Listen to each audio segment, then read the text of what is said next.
Esta semana no ABC do Mundo temos vários prémios a atribuir para fechar 2025. Eu trouxe o prémio David Copperfield para dar ao mundo da inteligência artificial. Trouxe o prémio Mentalidade também.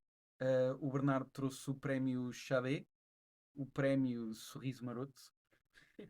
E o Alberto trouxe o prémio Six Seven e o prémio Último a Sair. Sejam bem-vindos ao ABC do Mundo. ABC do Mundo, um podcast sobre o planeta, o globo e os seus redondos vocábulos, com Bernardo Valente, Alberto Cunha e Bruno Mourão.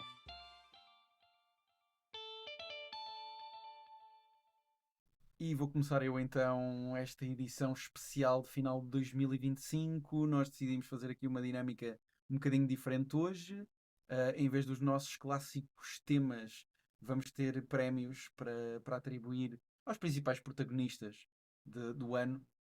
E eu decidi que o primeiro prémio a atribuir é o prémio David Copperfield, por causa do ilusionismo e da magia que temos à volta do mundo da inteligência artificial. Neste momento estamos numa fase que se aproxima perigosamente já de uma bolha na inteligência artificial. E eu trouxe este prémio porquê? Porque eu acho que todos começámos o ano 2025 a pensar um bocadinho na promessa da inteligência artificial e daquilo que em muito pouco tempo ela ia trazer de bom para a nossa vida. Ouvimos dizer que a inteligência artificial ia mudar a forma como trabalhávamos, a forma como pensávamos, a forma como víamos o mundo e que ia ser uma nova revolução industrial, mas com um poder muito maior. E eu acho que chegando ao final deste ano, podemos dizer com poucas dúvidas que se calhar mudou de facto a forma como nós pensamos e agimos, Sem dúvida. não é? Acho que vocês concordarão perfeitamente comigo. Como professor, notas isso ainda mais para os alunos que estão agora a entrar. Vai ser uma revolução porque é a primeira tecnologia que pode substituir o teu cérebro. Em termos de Para raciocínio. além, tornou completamente obsoleto todo o tipo de trabalhos de grupo. E agora não vale a pena dizer para fazerem trabalhos de grupo porque sabes que é o chat GPT que vai fazer. Claro, e porque vai estar em todos os grupos, não é? O aluno vai estar em todos os grupos Exato. e que vai garantir que praticamente todos os trabalhos têm pelo menos alguma sobreposição, não é? Sempre. E eu acho que é exatamente esse o principal efeito que o ChatGPT trouxe, onde ainda estamos muito longe de uma inteligência artificial geral, não é? A Artificial General Intelligence. Estamos numa fase ainda muito de geração, mas uma geração muito aproximada daquilo que já existe, do pensamento. E portanto, eu acho que de facto, nos utilizadores, nos heavy users, acho que o ChatGPT trouxe uma forma diferente de pensar, mas que ao mesmo tempo é uma forma de pensar que é igual àquela que é a forma de pensar massificada, porque os Large Language Models que se tornaram mais populares, acho que o ChatGPT é o principal, claro, mas temos muitos outros que são teoricamente concorrência, mas nem sempre, não é?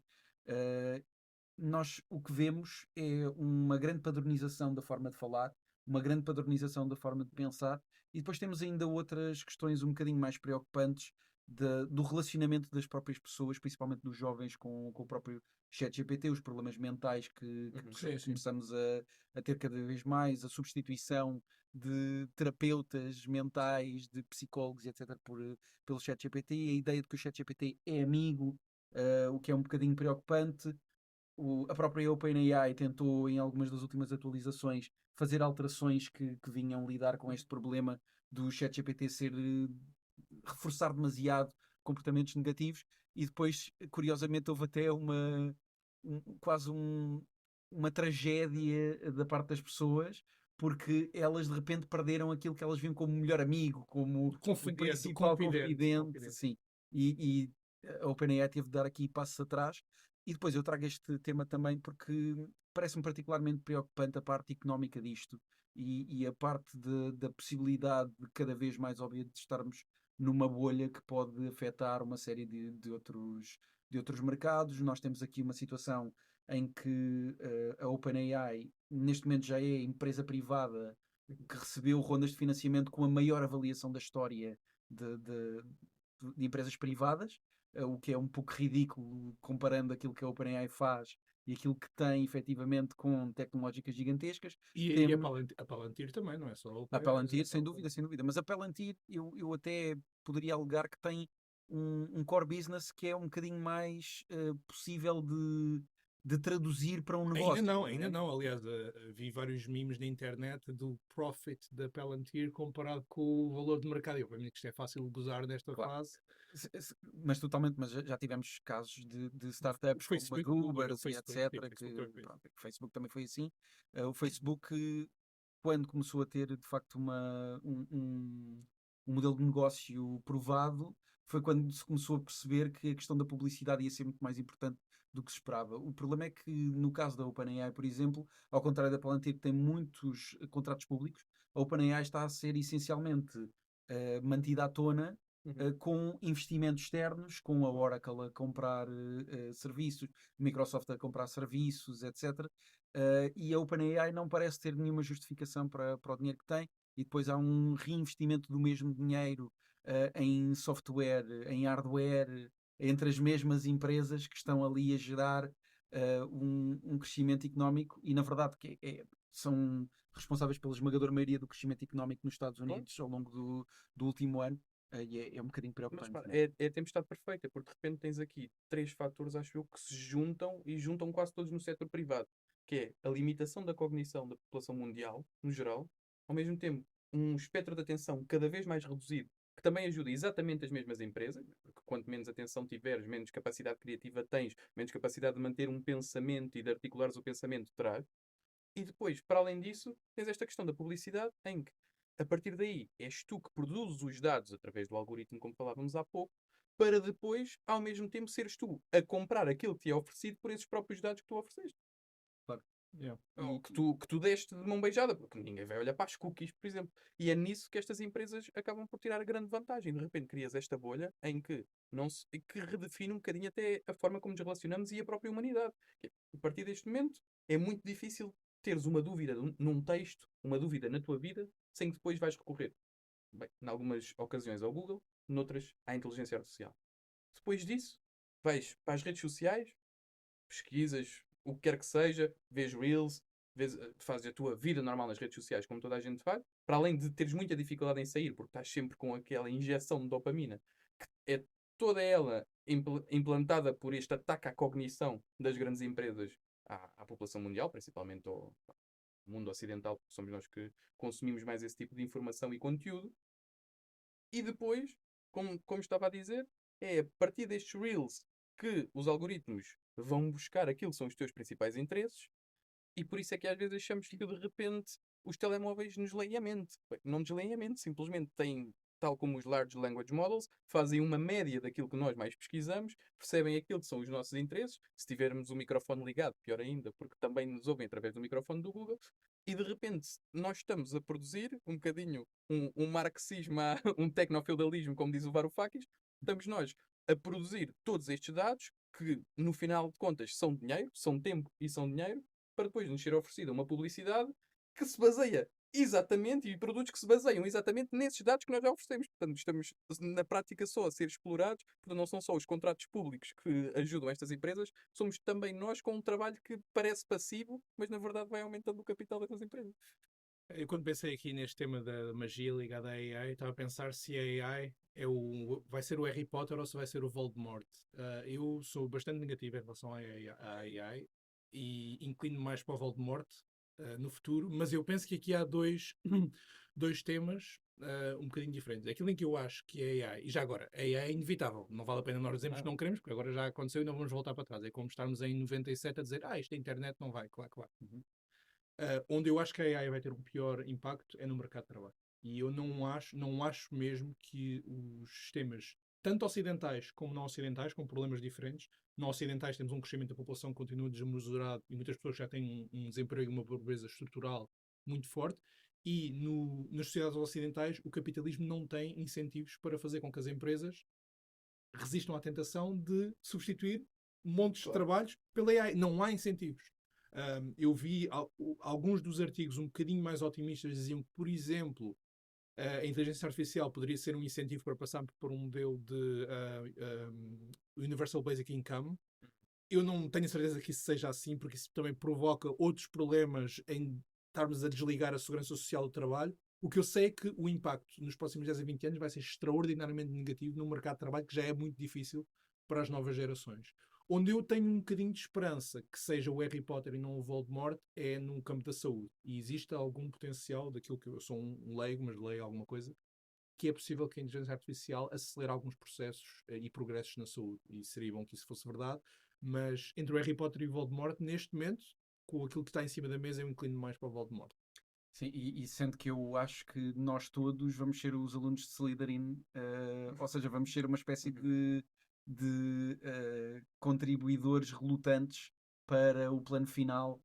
Eu acho que isso é particularmente preocupante e também acho que é particularmente preocupante, mas também não vou elaborar demasiado, temos de passar para os próximos prémios. Mas a questão da sustentabilidade e a questão da quantidade de recursos que são precisos para manter estas inteligências artificiais a funcionar nesta escala.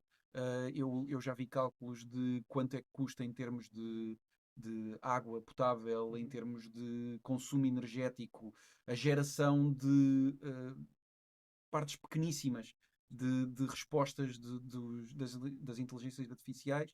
Agora temos as inteligências artificiais generativas que também criam vídeos, que também são uma necessidade de recursos gigantesca. Isso é particularmente preocupante, obviamente, e pronto. Eu vou fechar este tema. Deixa-me só, antes de fecharmos, que acho que este ponto é interessante, porque agora as pessoas estão numa dúvida. Porque, por um lado, se dizes por favor no final a cada pedido que fazes, estás a consumir mais água, estás a consumir mais recursos, porque é o outro tipo de informação que o sistema tem de ponderar. Por outro lado, se não disseres por favor, se as máquinas realmente evoluírem, vais ser considerado É isso, quando o Skynet ganhar consciência própria, Então se calhar mais vale ter dito Bernardo, por favor. se disseste por favor, vai ser como naquele filme do Will Smith. Eles vão atrás de ti primeiro. isso, é Eles isso. vão me deixar. Eu quando usei, às vezes uso, não muito, mas uso AI, eu sou bastante bem educado. Portanto, Então eles estás vão a para ti vontade. primeiro. Mas por outro lado, estás a tirar água a alguém. Pois é, verdade. Sim, sendo que, tendo em conta que nós temos projetos gigantescos que muito provavelmente vão ser recebidos em Portugal, na zona de Sines, por exemplo, vamos ter nós próprios esses problemas Claro, É muito verdade. em breve, portanto, não vamos desejar aos outros aquilo que se calhar nos vai cair em cima muito brevemente. Pronto, foi o prémio David Copperfield para a inteligência artificial. Agora vamos passar ao próximo. Bernardo, tu trouxeste o prémio Xadé Trouxe o para prémio Xi Xadé Jinping. em correto? honra de um grande banger, que é o Smooth Operator. E sim, é para o Xi Jinping, porque tem tido a capacidade de, no meio de tanto conflito no tabuleiro geopolítico, se manter calado, que hoje em dia é uma virtude. Claro que perde um bocadinho de legitimidade este meu argumento durante esta semana, porque temos a questão de Taiwan a reacender. No entanto, não deixa de ser interessante que a China continua a crescer, a China continua a ter os seus negócios, principalmente no domínio das terras raras, no Ártico. Não está nem sequer preocupada com as terras raras do Donbass e felizmente que não está para eles. Porquê? Porque tornaram-se não só os líderes do multilateralismo, portanto, neste momento substituíram os Estados Unidos naquilo que são os acordos multilaterais, principalmente com a ASEAN, como também já tivemos aqui a oportunidade de abordar, Mas cada vez mais influência através dos BRICS, por exemplo, na América dos Latina. BRICS, claro. Porque os Estados Unidos também se demitiram um pouco dessa função dos donos do mundo livre, ou pelo menos dos orientadores do mundo livre. Então o que temos agora é uma China em crescimento e uma China que percebeu que a guerra na Ucrânia e na Rússia, por exemplo, ou a guerra na Ucrânia perpetrada pela Rússia, só ajuda as intenções da China. Portanto, a China continua não só a fornecer armamentos, chips e tudo mais para a Rússia, como enquanto os Estados Unidos estiverem preocupados com aquele processo de paz, enquanto a Rússia estiver a gastar recursos naquele conflito, a China só ganha. A China só vai cavalgando naquilo que é a sua liderança. E o Xi Jinping tem tido a capacidade, que não teve noutros tempos, de se manter calado. Aliás, até foi interessante que há um ministro dos negócios estrangeiros, não tenho a certeza que será assim que se chama o posto, mas há cerca de 2, 3 meses veio com esta conversa que é: enquanto a guerra durar, é bom para nós. Portanto, nós nem nos vamos meter nisso. E esse ministro, não tem falado muito desde aí, porque acho que o Xi Jinping tem esta ideia de que, já que estamos a dividir o mundo em esferas regionais, deixem-me ficar aqui com o meu queijinho, porque a esfera regional dele é muito maior do que todos os outros, porque os Estados Unidos vão se preocupar com uma América do Sul que só irá trazer problemas e a nível de recursos, bem, pode trazer o petróleo da Venezuela, mas até que ponto é que é legítima uma ação americana, mesmo equiparando o narcotráfico ao terrorismo? Na Europa temos uma situação de fragmentação entre quase todas as nações e Estados-membros e a dificuldade. Não, Não, claramente tens este conflito, vai pôr a nu diferenças que existem entre os Estados-membros. por acaso eu discordo desse ponto. Acho que há mais unidade do que seria de esperar, tendo em conta algumas das lideranças da União Europeia, Mas tens todos os partidos revisionistas e liberais à porta, não é? Em Não. França, na Alemanha. Só há um país com consequências. Todos os países são iguais na Europa, mas uns são mais iguais que outros, como disse o grande George Orwell. Só há um país em que partidos, digamos, revisionistas, para usar outro termo, têm uma real possibilidade de chegar ao poder, que é em França. Mesmo que cheguem ao poder em França, não vão controlar o sistema todo, porque existem vários checks and balances. E mesmo que cheguem ao poder, nós, aliás, acho que penso já discutimos aqui um bocadinho em off e sem ser em off, eu acho que é um processo de, ok, vou usar outra vez, melonização da Frente Nacional, que significa que eles vão jogar o jogo da União Europeia e não vão ser aquele agente Putin que toda a gente está à espera. Eu sinto que estou na minoria nesta opinião, mas eu não acho que tenha havido assim tanta fragmentação na União Europeia. Ao contrário da maior parte das pessoas, eu acho que o último Conselho Europeu foi melhor do que poderia ter sido. E acho que é óbvio, e eu concordo com basicamente tudo o que disseste, é óbvio que a China e a Rússia têm tudo a ganhar com a fragmentação da União Europeia, mas não vão ter tanto sucesso como seria de esperar. Eu fiz o doutoramento sobre a questão da crise do euro, também estudei aquela parte do Brexit, não sei o quê. Se todas as vezes que a fragmentação da Europa tivesse levado à sua dissolução ou andar para trás, todas as vezes que isso foi previsto, tivesse acontecido, a Europa já tem mais vidas do que 3 gatos juntos.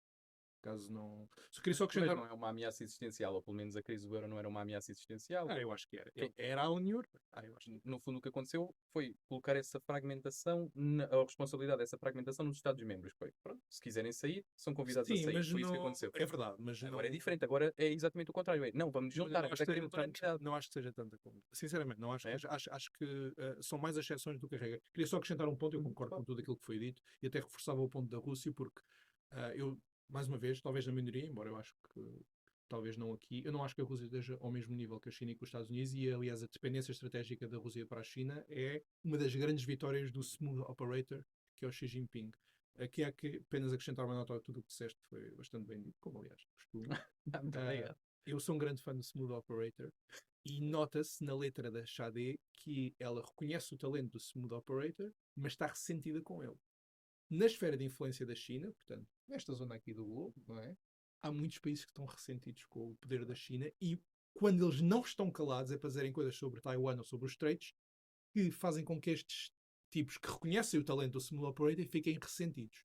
Eu não tenho certeza, portanto, que o quintal chinês esteja tão garantido como talvez seja dado por adquirido em Pequim. Por exemplo, o Vietnã é um caso claro de um país que é um ressentido do Smooth Operator. E o Japão? O Japão há muito tempo.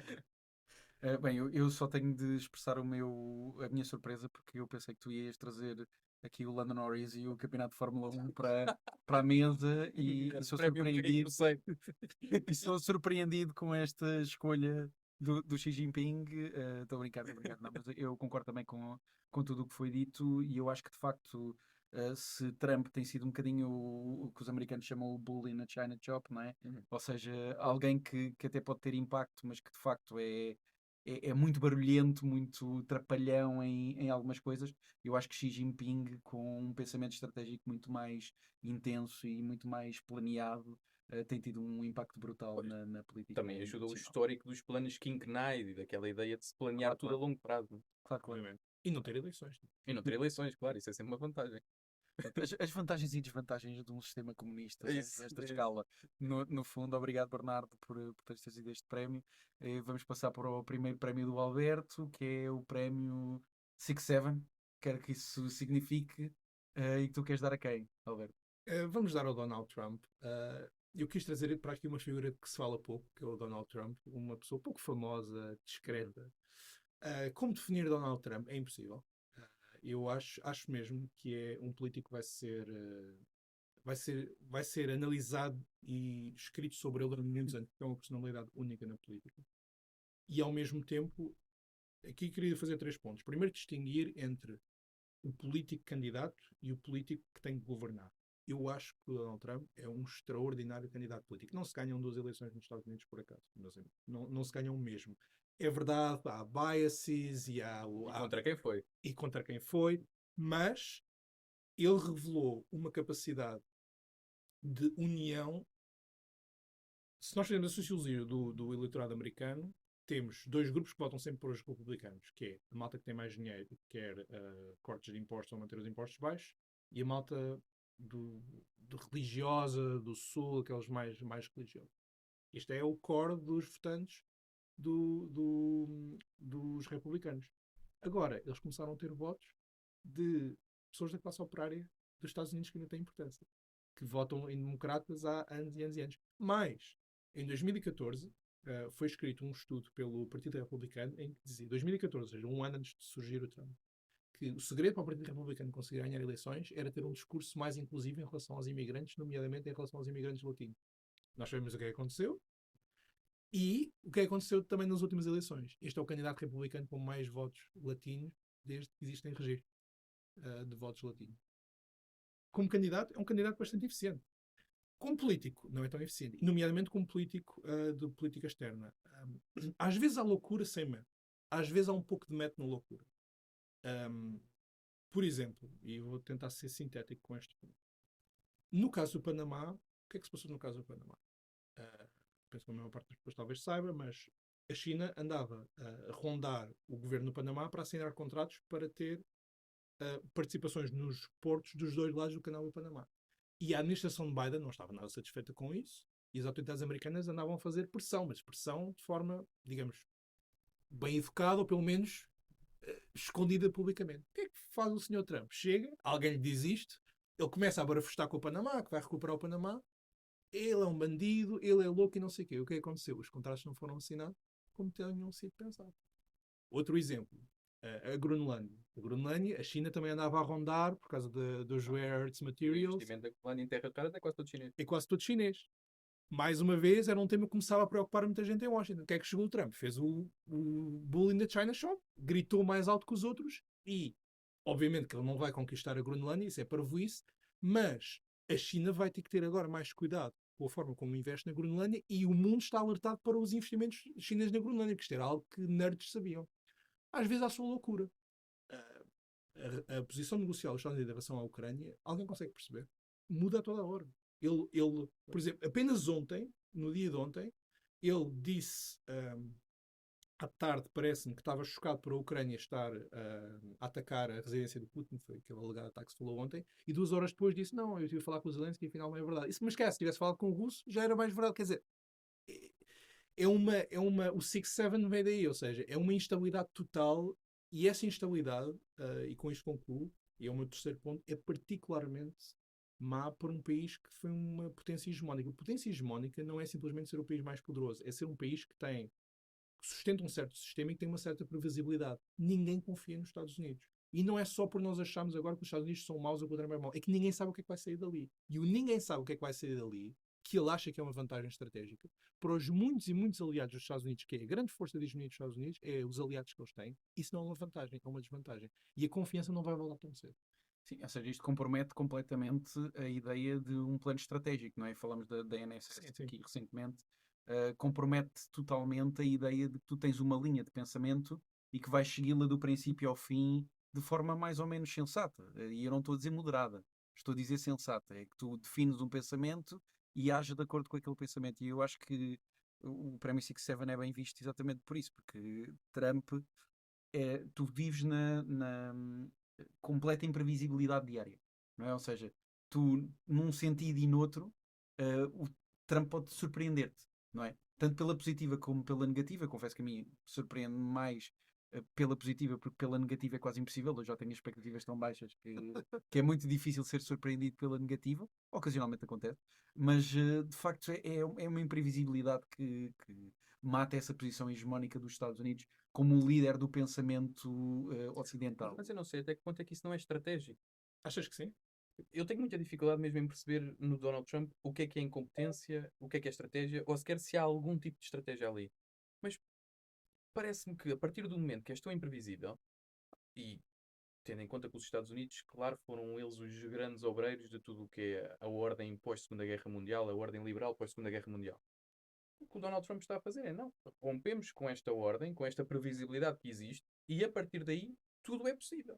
Porque as instituições de direito internacional esvaziam-se a partir do Mas momento. os aliados que dependiam, mas também ofereciam vantagens aos Estados Unidos, como por exemplo os europeus, vão agora retrair-se qual é a vantagem que eles têm. Mas a mim parece-me que o Donald Trump olha para todas essas relações de mutualismo como sendo ele que está a ser parasitado.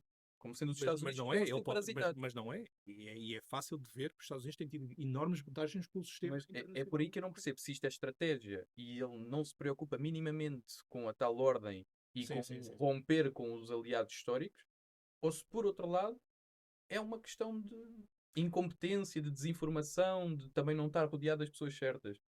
Mas, de facto, eu acho que isso faria mais sentido nesta perspectiva que o Alberto trazia antes do candidato, não é? Ou seja, do eterno candidato. Porque tu, numa candidatura e numa fase de campanha, se calhar tens vantagem disso mesmo. Ou seja, da estratégia de vitimização e da estratégia de autoproteção dos Estados Unidos de estamos a ser roubados em tudo, estamos a ser enganados em tudo, em todos os acordos internacionais, em todas as organizações internacionais em que estamos integrados.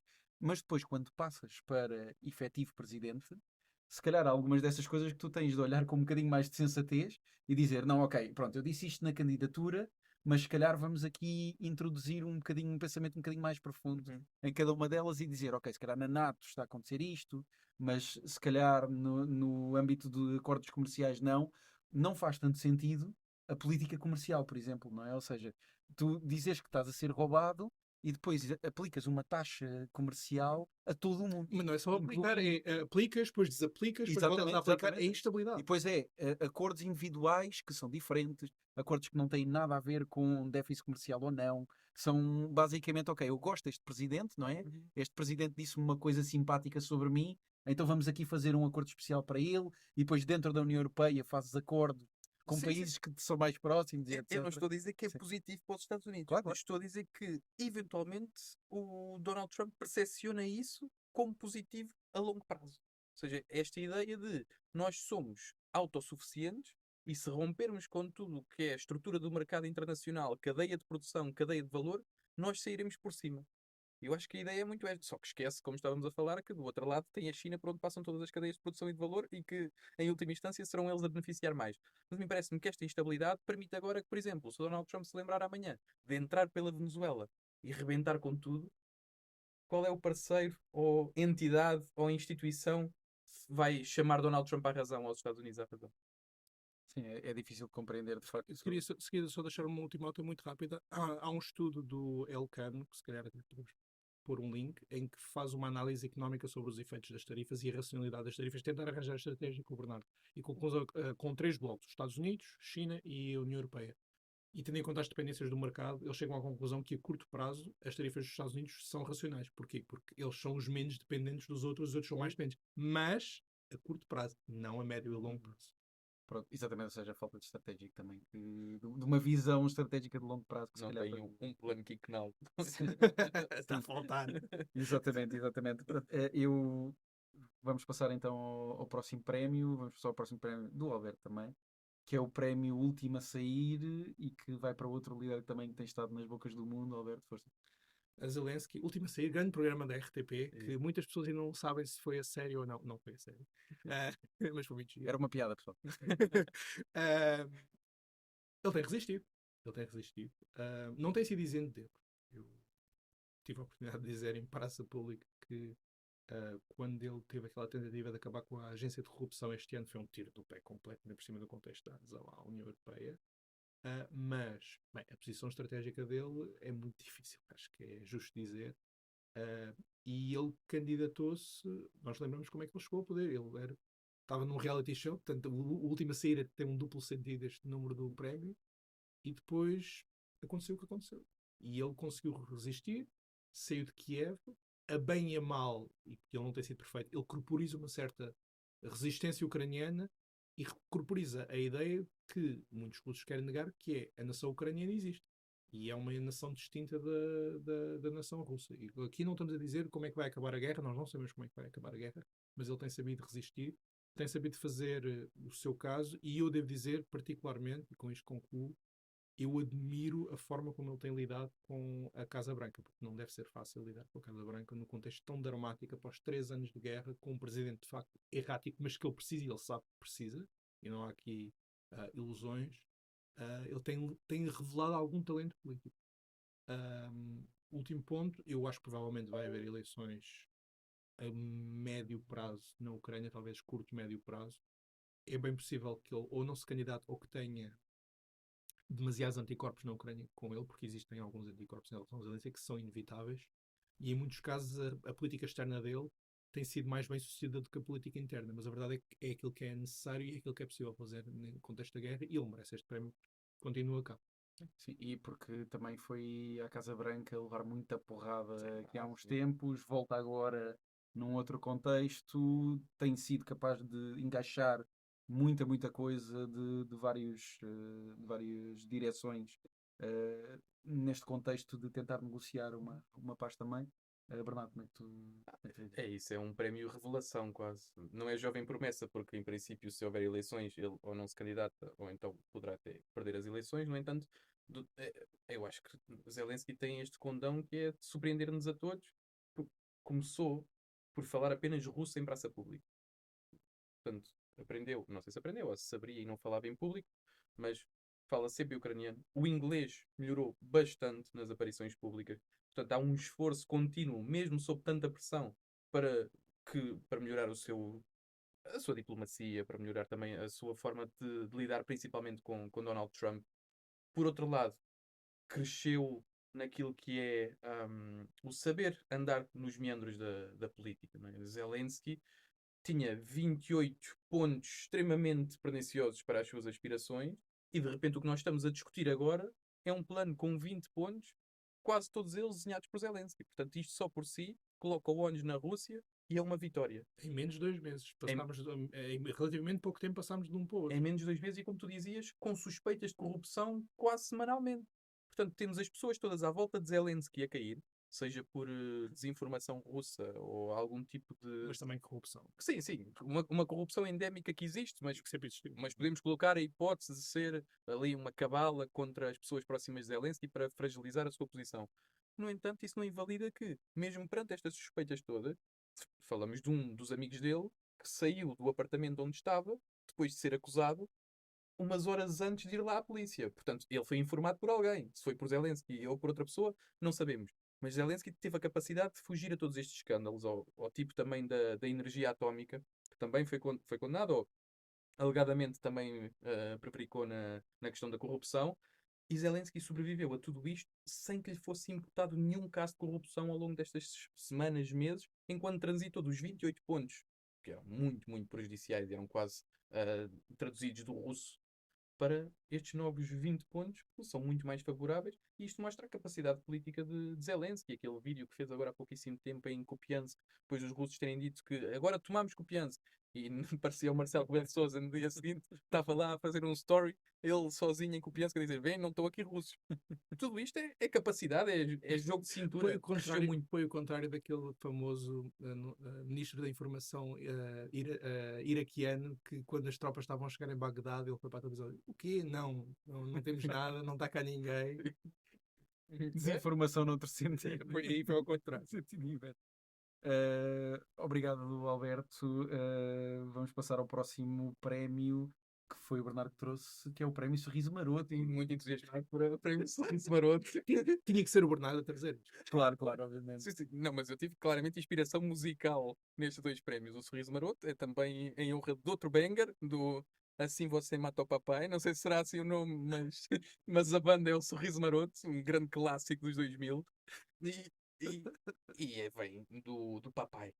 A palavra certa é o papai, quando marca ruta chama Donald Trump Daddy, numa demonstração daquilo que é alguma subserviência. Embora Daddy tenha uma conotação diferente de papai em certos círculos.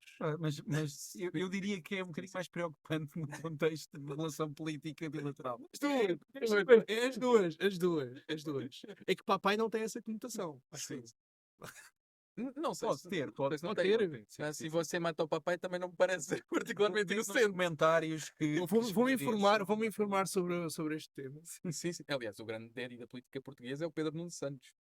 Não sei se estão a e par. João Coutinho de Figueiredo, que eu acho Aí que agora também João está Coutinho de Figueiredo. Mas não sei se João nessa Coutinho de Figueiredo categoria. ainda configura daddy. Talvez Igor grandpa, não é? Veimel com aqueles olhos azuis não entra nesta. Ou esse Não, era ainda grande estamos daddy. longe. Isto é por teres os olhos bonitos. Estamos Pedro. longe, estamos longe.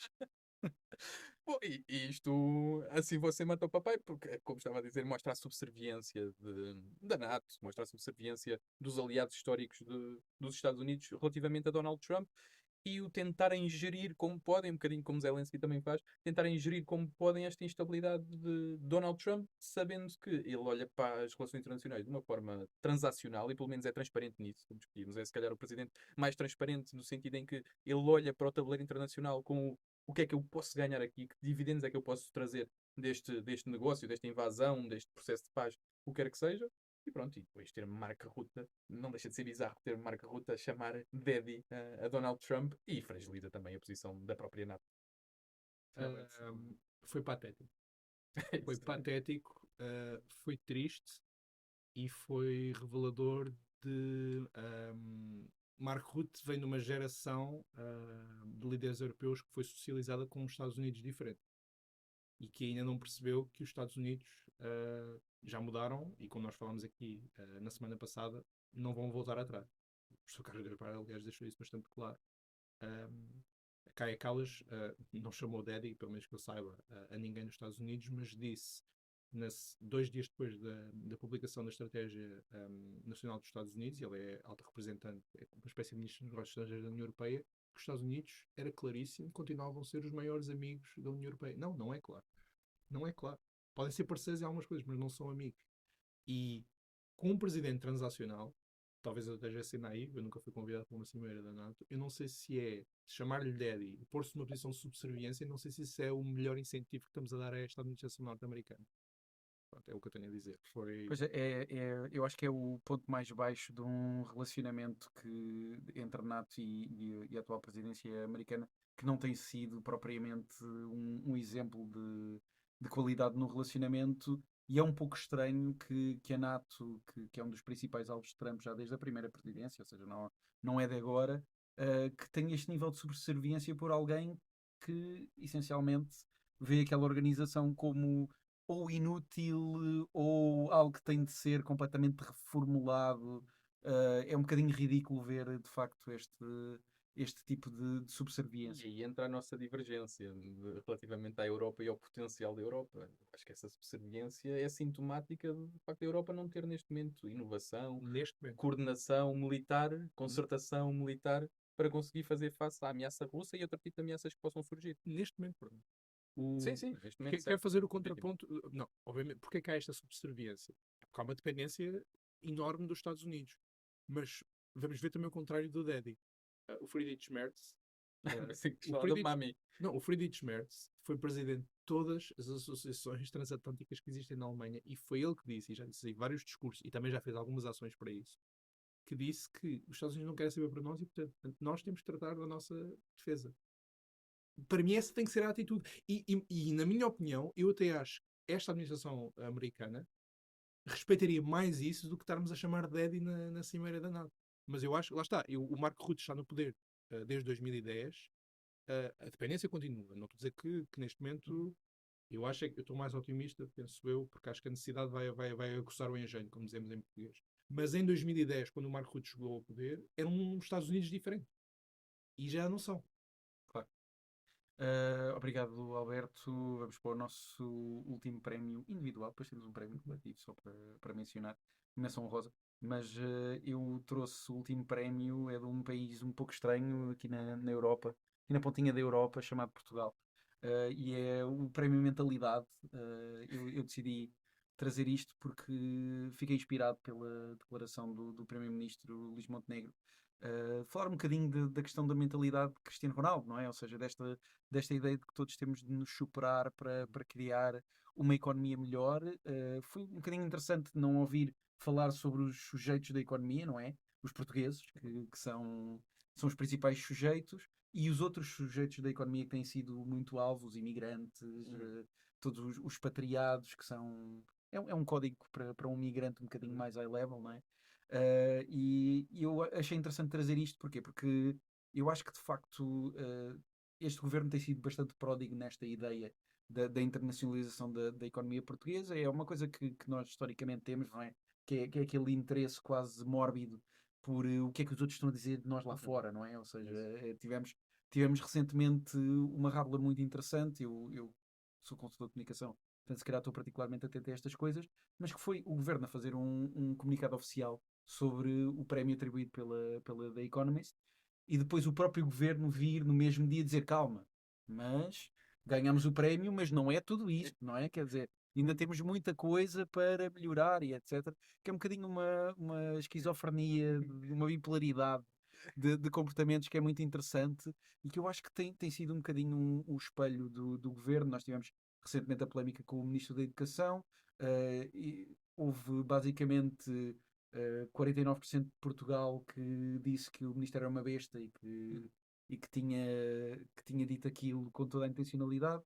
Outros 49% que disseram exatamente o contrário, que tinha ficado tudo esclarecido depois com a resposta do governo. Eu estou algures naqueles 2% que restam, que foi as pessoas que acharam que a declaração foi muito parva em geral, foi bastante insensível em várias partes, mas existiam lá alguns problemas de fundo que devem ser abordados. E eu acho que este governo tem ficado um bocadinho preso nesta ideia, não é? Ou seja, a ideia da percepção versus realidade, a ideia de como somos vistos cá em Portugal e como somos vistos no exterior.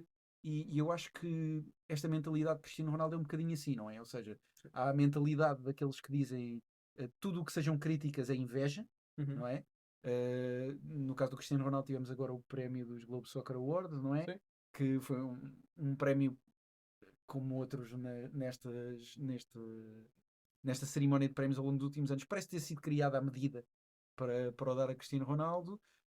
Se alguém criticar é inveja, se alguém elogiar é natural, porque é um produto natural da qualidade que está ali intrínseca.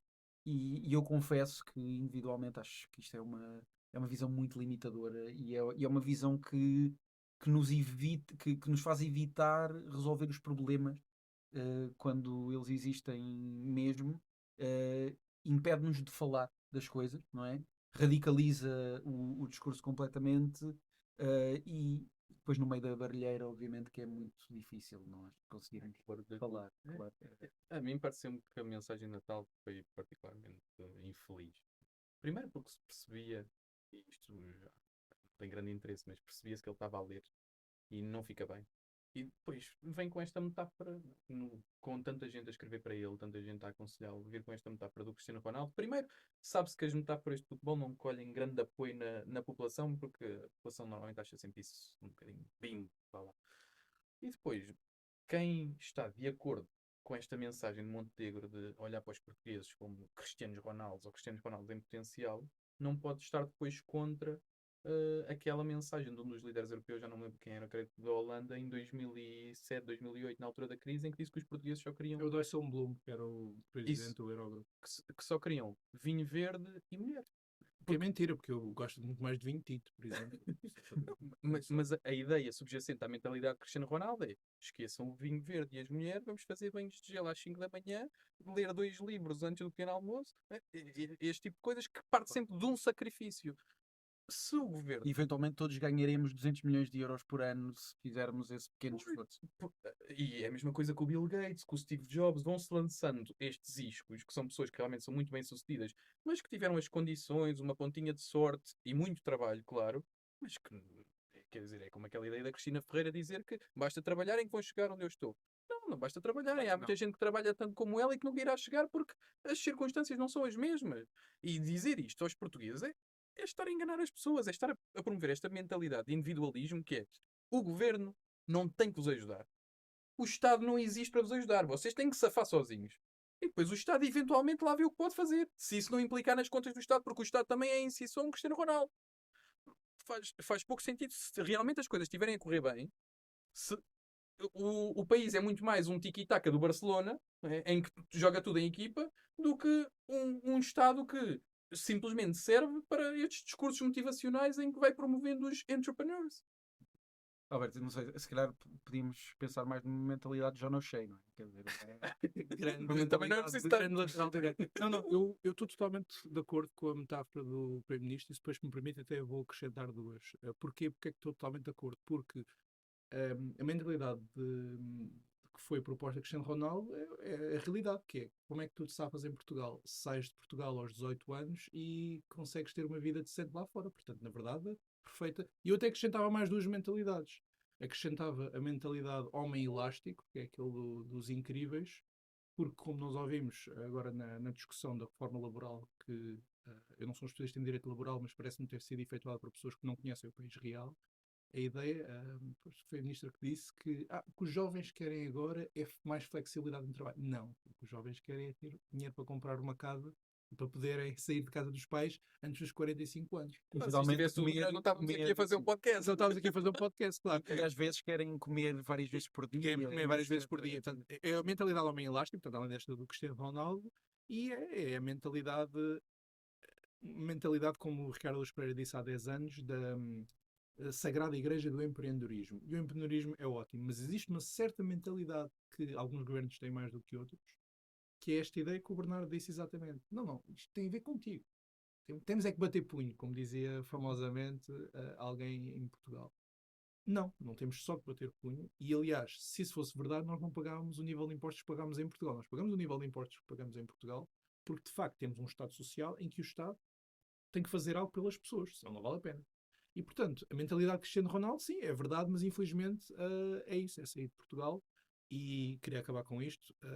Basta ver as enormes, cada vez mais reportagens, quantidade de alunos de topo que foram formados em Portugal que não vão voltar a Portugal e que não pensam voltar a Portugal. Eu voltei para Portugal porque queria estar aqui com vocês, mas eu próprio também estive fora bastante tempo.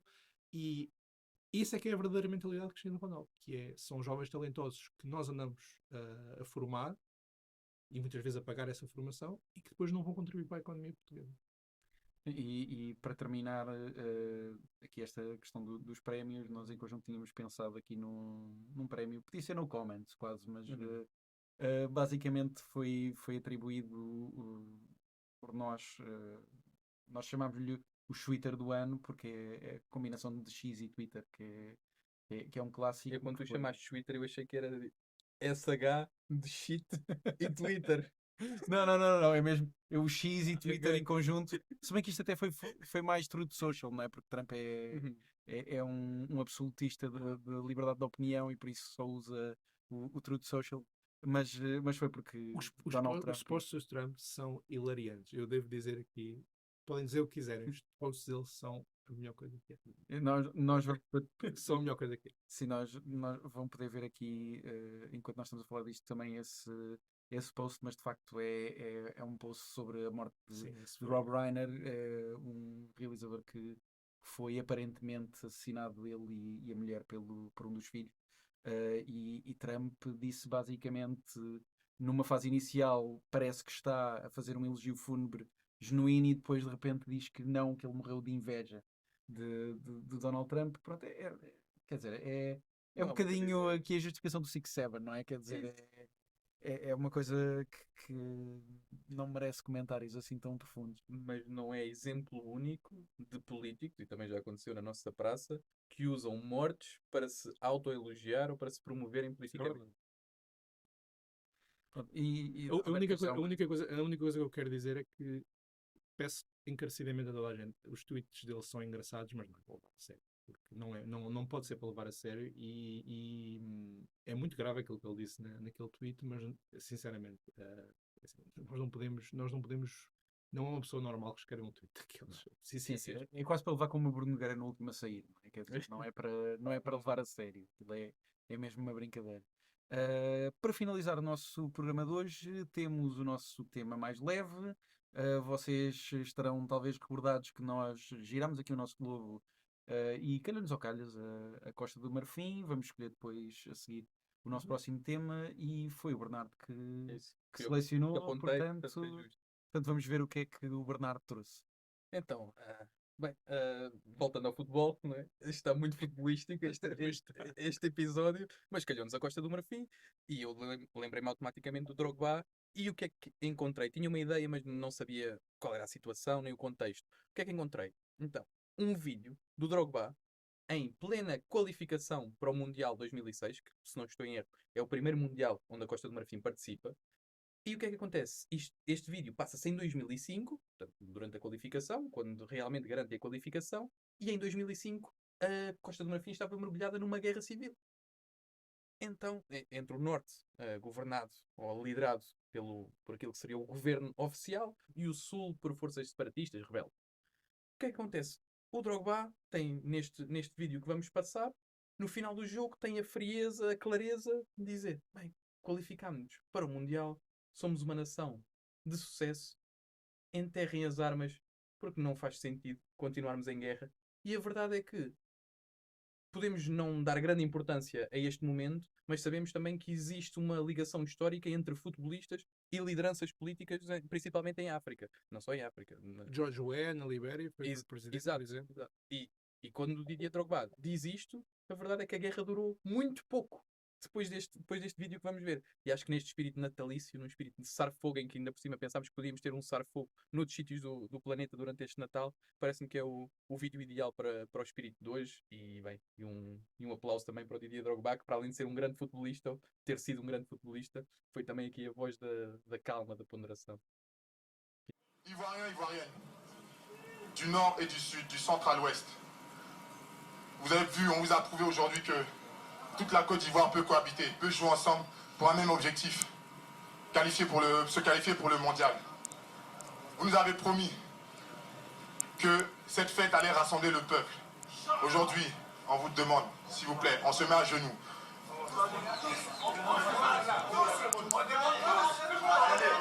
Pardonnez. Pardonnez. Pardonnez.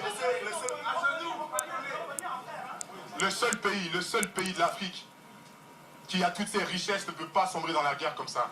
S'il vous plaît, déposez tous les armes. Faites les élections, organisez les élections et tout ira du mieux. On veut s'amuser. Arrêtez vos fusils là. On veut s'amuser. Arrêtez vos fusils là. Obrigado, Bernardo. Acabamos assim então o nosso programa desta semana. Só nos falta uma coisa, que é rodar o nosso globo para escolhermos o tema mais leve da próxima semana. Como foi o Bernardo da última vez a escolher, eu agora vou pedir ao Bernardo para rodar o globo e vai ter de ser o Alberto, de olhos fechados, Vais ter que agarrar a o globo, que hoje não selecionar ao temos Carlos calhas. Gaspar. Exatamente, hoje não temos convidado. 1, 2, 3. E agora vou precisar de ajuda. Está muito perto outra vez da Costa do Marfim. Pá. Vamos para a Libéria, que é lá. Vamos para a Libéria, muito bem, muito bem. Já estávamos aqui a falar daquela região. Olha, já está o George Weah. Para Já quem sei diz- qual vai ser o tema. para quem nos acusar de ser muito eurocêntricos, eu acho que isto remove qualquer suspeita de que nós estamos a ser demasiado eurocêntricos ou só falamos dos Estados Unidos da América. E é a prova que este mapa tem realmente o tamanho real. É verdade, que territorialmente é muito provável calharmos em África. Portanto, e é isto. Juntem-se a nós para falar um bocadinho sobre a Libéria no próximo episódio. Alberto Cunha, obrigado. Obrigado. Bernardo Valente, obrigado. Eu sou o Bruno Mourão. Juntem-se a nós, subscrevam, sigam-nos nas redes sociais. Estamos em todas as principais plataformas de podcast. Estamos no YouTube, estamos no Instagram, por exemplo, no LinkedIn. Assim, além das páginas do ABC do Mundo, podem seguir-nos a nós também. Não tenham grandes expectativas de que nós temos a mesma qualidade de O conteúdo. conteúdo do que ABC o vai ser mundo. bastante superior. Sim, claramente. Pronto, ativem as notificações, tudo. E juntem-se a nós no próximo episódio, muito provavelmente já com um novo convidado. Até à próxima.